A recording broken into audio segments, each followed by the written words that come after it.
So I watched Love and Basketball for the first time and I have some thoughts.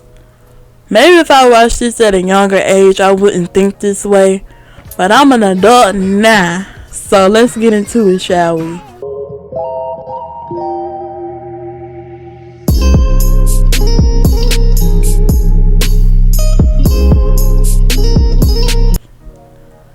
Now I'm not gonna go in on Lil Quincy too bad, but even as a kid he showed signs of being a male chauvinist. But I give him a pass because he's a kid. Because he really doesn't have an idea of how the world is in relationships yet. And I'm pretty sure as a kid he thought boys are better than girls. That type of mess. But now we in high school, seniors to be exact. And Quincy just thinks he's the man. But of course he thinks that because that's how people treat him. I know this. What you want? A ride home. Your legs don't look broke. Look big head, I'll be at your car. So Monica asks him for a ride home. And he basically tells her that she could walk. And like y'all don't stay right next to each other. But this dude can come sleep in her room every time his parents are fighting. And he fed up with hearing that. And the parents is a whole nother thing in this movie. But I'm going to keep this review strictly about the relationship of Monica and Quincy. So it's prom night. And she and Boris Kojo, because I don't remember his name. And he with Gabrielle Union. And fuck Gabrielle Union in this movie. Because Monica went on ahead and gave Quincy the damn note saying that she wanted to go with him to prom. But Gabrielle Union shaded her saying that she got her dress from Nike. You a hater ass bitch. Just trying to put another woman down just because she look good. And you feel intimidated. But despite her trying to put another woman down, that wasn't stopping the fellas from realizing and knowing that Monica looked good. But long story short, Monica and Quincy ditched their dates because both of them basically wanted to fuck Boris Kojo character and Gabrielle Union character. And I guess neither one of them was feeling that. So later on that night, both of them find out that they going to the same college. But before that conversation came up, Monica was saying that she couldn't remember how many offensive rebounds she had. And Quincy told her that she had 4. And I guess that was just supposed to be some big ass deal that the nigga remembered. Like, oh my gosh, fuck me now. Like, and I'm like, how the hell you can remember you had 4? But okay. So they kissed and eventually they had sex. It's the first time. So now we in college. And Quincy having problems with his dad. So one night he tries to vent to Monica, but she can't stay because she has a curfew. And mind you, Monica wasn't even the first pick for the team because in the last game that she had, she didn't make the winning shot. They lost. But the college went ahead and chose her because I think some girl got pregnant so she couldn't do it. So it's like this girl kind of already like on thin ice and stuff. So Monica tells him that she has a curfew. And you know that how much basketball means to this girl. And if she doesn't play, if she doesn't go by the coach's rules and get caught, she already had people on the team being mean to her and stuff. If the girl got caught somehow, she wouldn't have been playing. So, and mind you, all Quincy had to do was go to her room. But he said he didn't want to go because he didn't feel like being noticed. Boy, you are not Michael Jordan. You are not LeBron James. You're not Kobe. You're just a popular college player. Even if you was noticed, I don't feel like it would have just been, oh my gosh, Quincy. Like, boy, you could have walked to her damn door. But somehow it's Monica's fault because she's still trying to look out for her career. And said that they could talk about it later. But he didn't want to do none of that.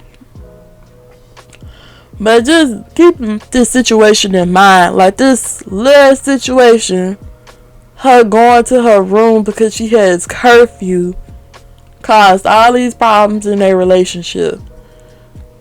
And I'm pretty sure they had some type of cell phones back then. You could have called that girl anything.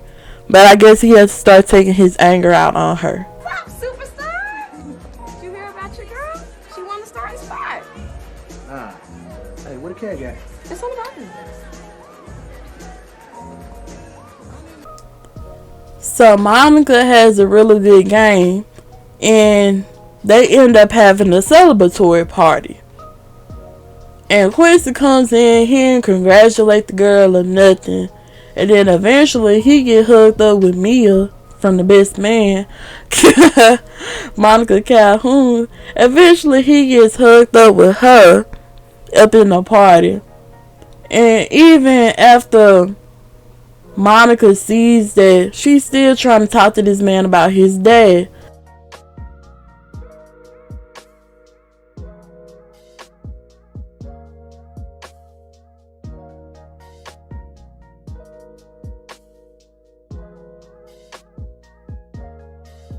Because Quincy acting like he don't want to be there. He's saying the party whack. Monica still saying, even though this party is celebrating her and her team, she said we can get out of here and we can go finish what we talked about earlier. He say no.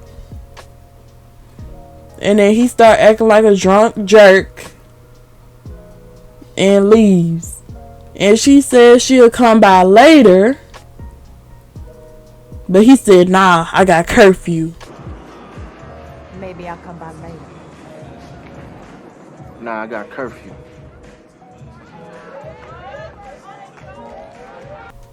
Being a sarcastic fuck.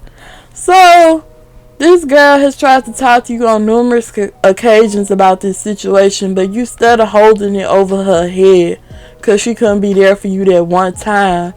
But the girl still technically tried to be there for you. It's almost like you was shutting her out.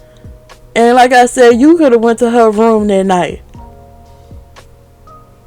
And hell, down to this whole movie, it was her always going to him.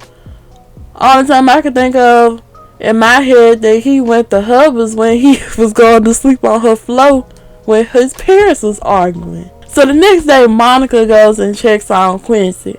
And this nigga acting like everything all good. And we cool, all this and that. Then all of a sudden, Mia come up in there and he hugging her like he ain't got no girl. Like his girl not standing right there. Just being a fucking jerk. And talk about they finna go out to eat and shit. The ultimate disrespect. Still trying to get back at this girl. If she done tried to make it right, made it right how many times so far? And I don't even know why Mia would even want to talk to him. Because you know that's his girl and look at how he treating her. So later Monica trying to go up in her room and Quincy sitting outside the door trying to stop her and trying to justify that bullshit he pulled talking about he took her to Burger King. That don't justify shit, my nigga. Hell, you still took her out. I ain't seen you took Monica out. And then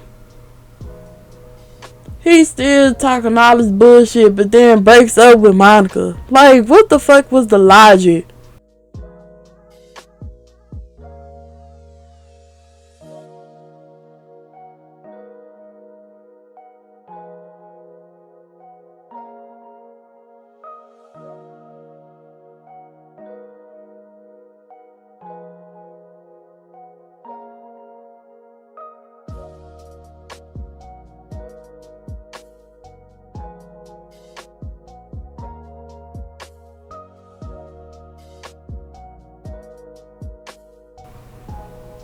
Like, you saying all this and that, but you breaking up with this girl.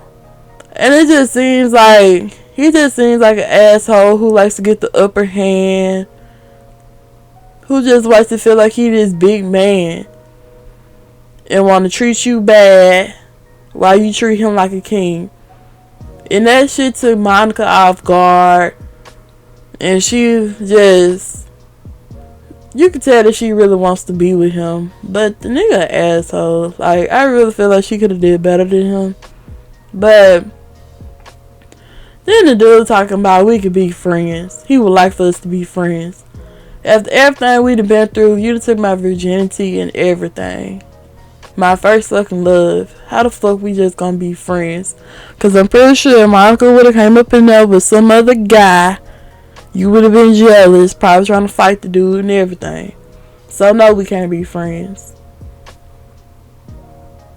But while they was arguing, he was accusing her of not being there just because of that one fucking night. Just the audacity. And it just, like I said, it's like I'm just supposed to drop everything for to be there for you. And it just got me thinking, like, you're not the only person that goes through things. Throughout this whole movie, Monica and her mom was going through their issues. Did we ever see Monica and Quincy ever talk about Monica issues? No, we didn't. So, I don't know. Quincy just a bitch. Like, but Quincy tell her he going pro. And he messes up his knee. He messes up his knee or something. His ACL or something. So it's 5 years later now. Monica brings him some flowers.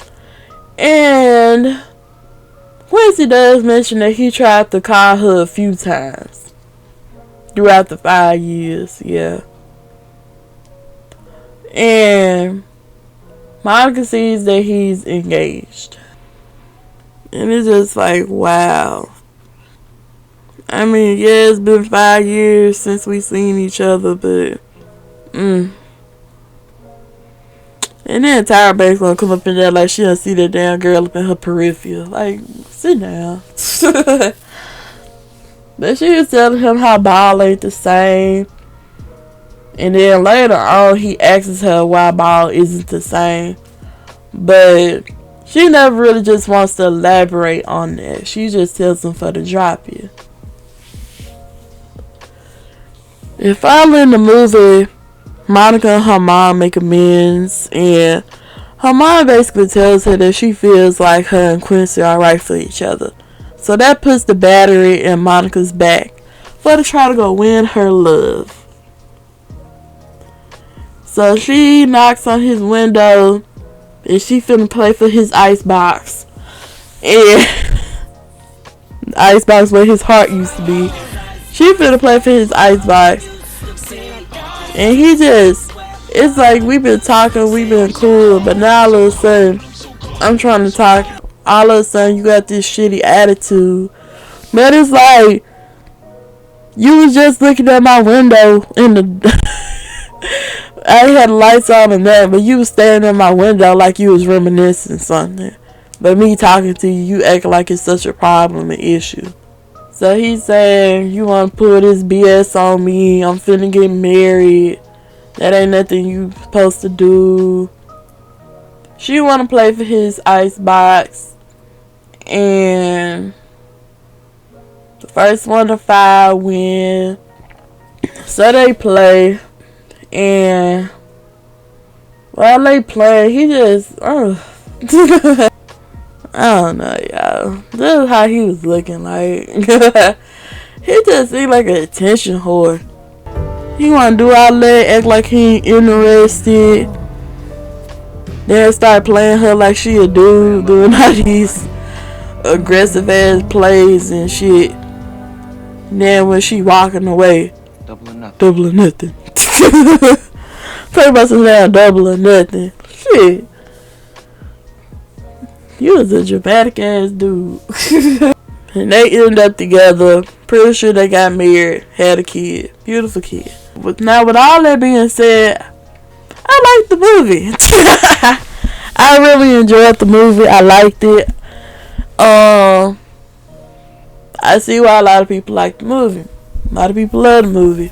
But still, despite me liking the movie, despite Quincy being fine as fuck, despite all that, it's not gonna take away from the fact that, like, wow, this girl seems to really just have it together. And I don't want to say she chasing after him, but it's like she still I don't know. I don't really feel like he deserved the character Monica like that. I really don't. They probably are good together and all that, but ooh. And I know nobody's perfect or anything, but she sure went through a lot for to try to get with that man. And it was like it just never seemed like he was. It never seemed like he was trying to get her. Like it was always her trying to get him. Even when they was kids. Like even bossing her around then and stuff, trying to get her to ride his bike and stuff. And it's like I said, it always just seemed like she was sorting him out. Even when they first, well, not when they first kissed, but when they kissed prom night, if you look at that scene, it looked like she kissed him. Like, it really looked like he was going in for a hug, but she kissed him. It was like, yeah, girl, get your man and all that, but shit. You gotta go through all that to get a motherfucker. Shit. But let me know what y'all think. How y'all feel about the relationship of Monica and Quincy? How do y'all feel about the movie overall? Like I said, I like them or whatever, but she sure put herself through something to get that man, child. Ain't no denying that. But let me know what y'all think. Please like, comment, and subscribe, and thank you for watching.